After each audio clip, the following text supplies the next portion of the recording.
Hi, this is Neil San Dynasty. Please like, share, and subscribe. Buy some silver and some platinum. Be kind, helpful, and grateful. Hello. Because it's better than being a jerk. And I just felt like doing that because this is my show. I can. You don't have to watch it. It's all cool. Uh, you'll get some good information though. I actually watched a little bit of this before I aired it. I watched like 3 minutes of it, and I decided as usual, I'll narrate as things progress in this story. It is from the New African Channel. It's I don't know, an hour right there, hour ago. New African Channel. African Skies Without Borders, a single air transport market. So let's get into this. I'm gonna turn the volume up so you guys can hear it pretty good. Got some cool music. For decades, air travel within Africa has been hindered by a rigid point-to-point model characterized by scarcity of direct flight between African countries.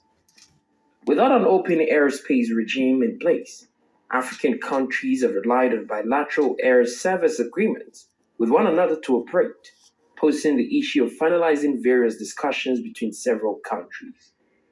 This limitation has imposed considerable constraints on the continent's aviation landscape, rendering intra-African travel both challenging and expensive. The scarcity of direct connections not only elongates journey durations, but also exacerbates costs, discouraging both business and leisure travel between nations. The absence of efficient and affordable flight options within Africa has contributed to impeded economic growth, hindered cultural exchange, and curtailed the realization of the continent's vast potential for interconnectedness. As a consequence, there has long been a strong need for a paradigm shift in the African air travel system.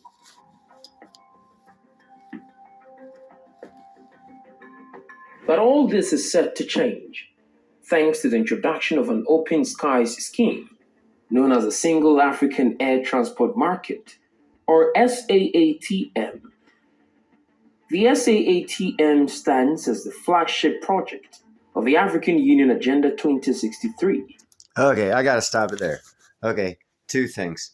Why do we always gotta make acronyms? It's like it's a cool thing. It's just the West African or the Free African Trade, but we're gonna do it STPCA or whatever. Whatever, call it what it is. I guess for simplicity. Second of all, check this out. 2063. Wow, someone's planning on a future beyond 2024.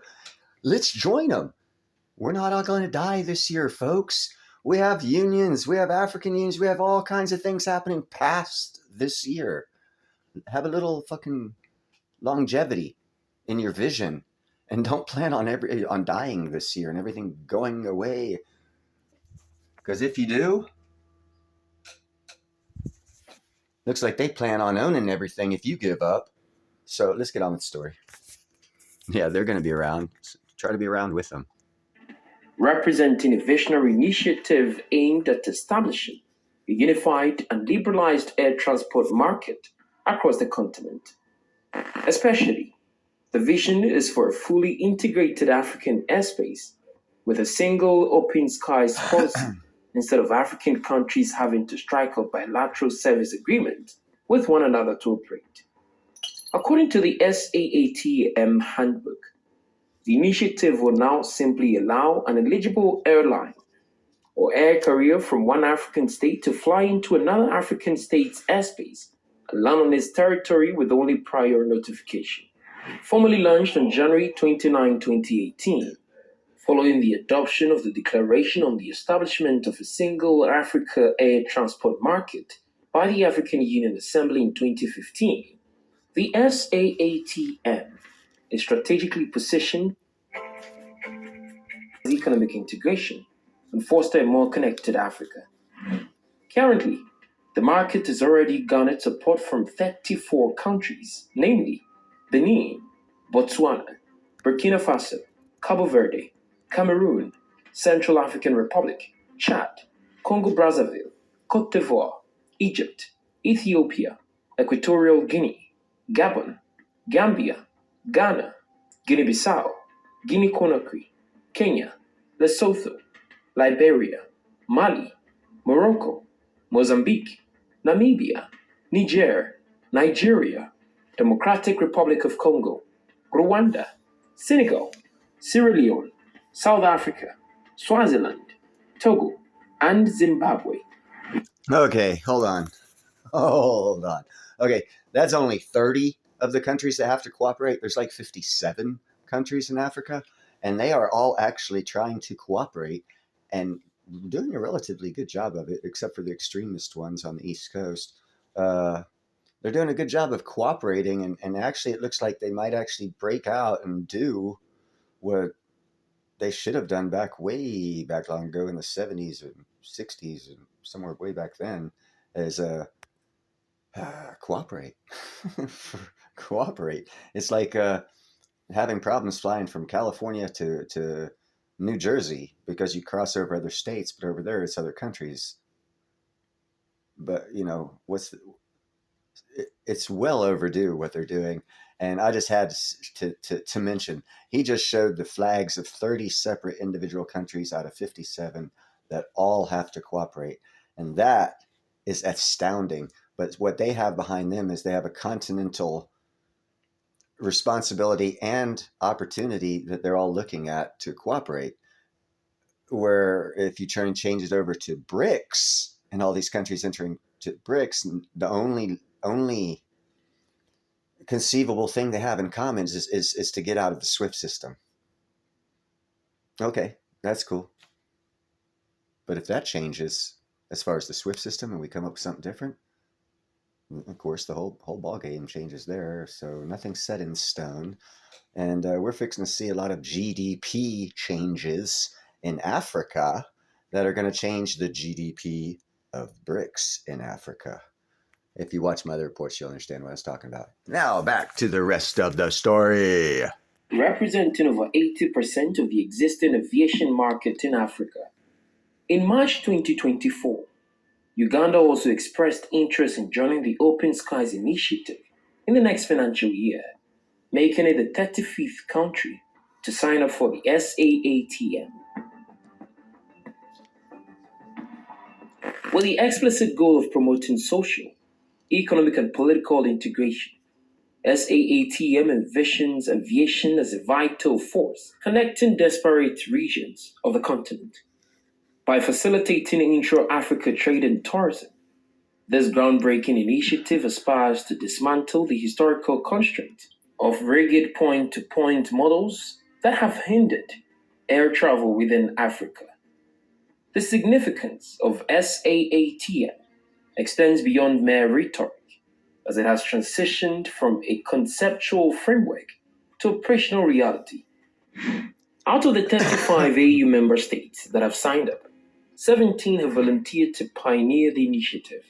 The participating nations are Kenya, Ethiopia, Rwanda, South Africa, Cape Verde, Cote d'Ivoire, Cameroon, Ghana, Morocco, Mozambique, Namibia, Nigeria, Senegal, Togo, Zambia, Niger, and Gabon.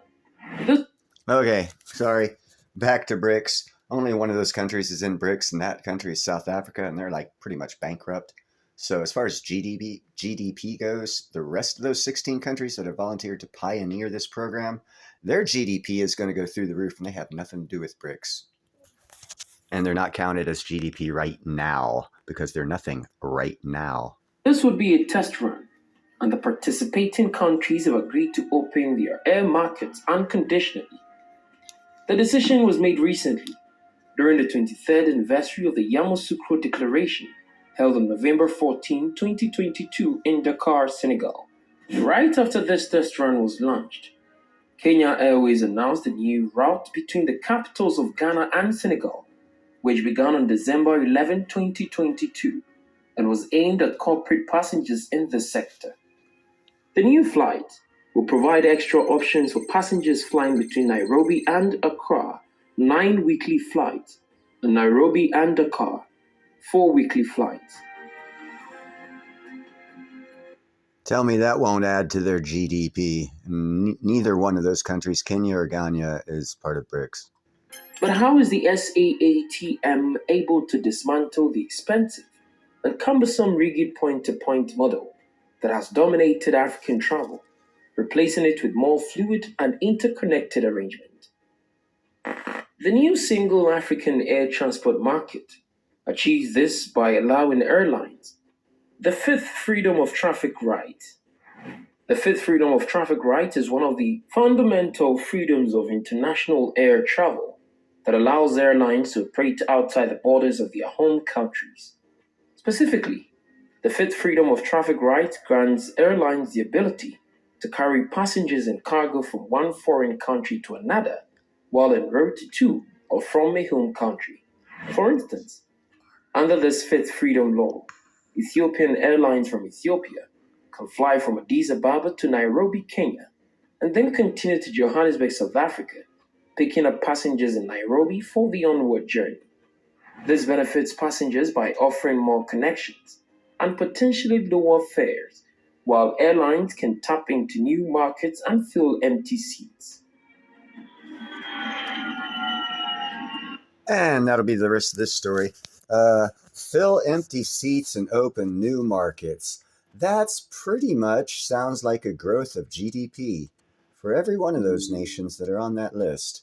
So again, as I've said before, Africa's making some moves, guys. If you want to look for, not a crypto style investment where tomorrow you'll be able to retire and your children will be like own the world, but if a more realistic achievement for that goal would be to invest early in something that's going to grow for the next 20 or 30 years and keep paying you back, and that would be new opportunities in countries that are growing and developing, and that blatantly, in my opinion, is Africa.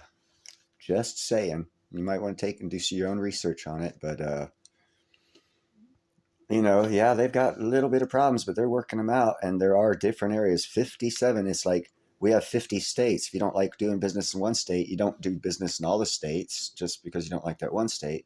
Look at Africa like that, and you'll find that geographically, in geographical areas, they're a lot better off to do business with than the few areas where it's not so friendly, which would be those other 20 some nations that still have to sign on to this. But that doesn't mean that the opportunity is not there at the ground floor for investment, Warren Buffett style. If you have the intellect to understand that type of investment strategy, this would be something to look at, in my humble opinion, being a iron worker dropout from high school and not knowing anything, but making a lot of good calls, not knowing anything, and telling you people to buy platinum, waking people up to that, being a high school dropout and iron worker, none of the experts told you about that till I started yelling about it. So, don't rely on someone's education for their intelligence. Look at things that people bring you, no matter who they are, that interest you, and research for yourself, and you'll find you gain knowledge, and that will obviously make you smarter. The more you learn, the more you earn. It's not just a saying, it's a strategic, economic, valuable way to look at things to increase your economic scenario. Keep learning, learn new skills, learn every day, learn something new. In 20 years, if you're not rich, you learned the wrong things. Keep trying, but you're smarter because you learned 20 years of things. It's just not economical. Not every intelligent person out there that knows a lot has a lot of money, because what they know is invaluable things, and most valuable things don't pay. You guys have a good day.